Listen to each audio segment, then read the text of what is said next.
एक नामी corporate company, बड़ी बिल्डिंग, शीशे के कैबिन, एसी ऑफिस, मोटी सैलरी, बाहर से सब कुछ परफेक्ट लगता था। लेकिन उस कंपनी में एक सीट ऐसी थी जिसे लोग आपस में धीरे से कहते थे, ये सीट ठीक नहीं है। जो भी उस सीट पर हायर होता, चाहे फ्रेशर हो या एक्सपीरियंस वाला, 2 महीने के अंदर उसकी मौत हो जाती। किसी की एक्सीडेंट पे मौत, किसी को हार्ट अटैक, किसी की अचानक तबीयत खराब, पर कॉमन चीज एक ही, वो सीट। एचआर को सब पता था, मैनेजमेंट भी समझ चुकी थी, पर सीट खाली नहीं रख सकते थे, कंपनी चलानी थी। इसी ऑफिस के एक कोने में एक छोटा सा हनुमान जी का मंदिर था। ज्यादातर लोग बस जाते वक्त सर हिलाकर निकल जाते थे। इस बार उस सीट पर आया अमन, शांत स्वभाव, कम बोलने वाला, और रोज ऑफिस आने से पहले हनुमान जी के मंदिर में 2 मिनट जरूर बैठता था।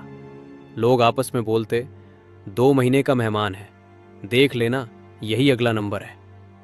दिन बीतते गए, 1 महीना निकला, फिर 1.5 महीना। कुछ भी गलत नहीं हुआ।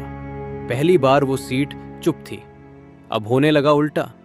रात में ऑफिस की लाइट अपने आप ऑन ऑफ होती, सीसीटीवी में एक परछाई दिखती, और मंदिर की घंटी अपने आप हिल जाती।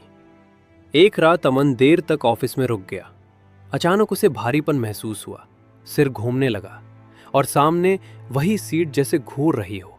डर के मारे वो सीधे मंदिर की तरफ गया, हाथ जोड़कर बोला, हे बजरंगबली, अगर यहां कुछ गलत है तो मेरी रक्षा करना। अचानक हवा रुक गई, एसी बंद हो गया, और ऑफिस में गूंजती हुई आवाज आई, जहां भय है वहां भक्ति की परीक्षा होती है। उस सीट पर एक पुराने अधिकारी की अन्यायपूर्ण मौत हुई थी।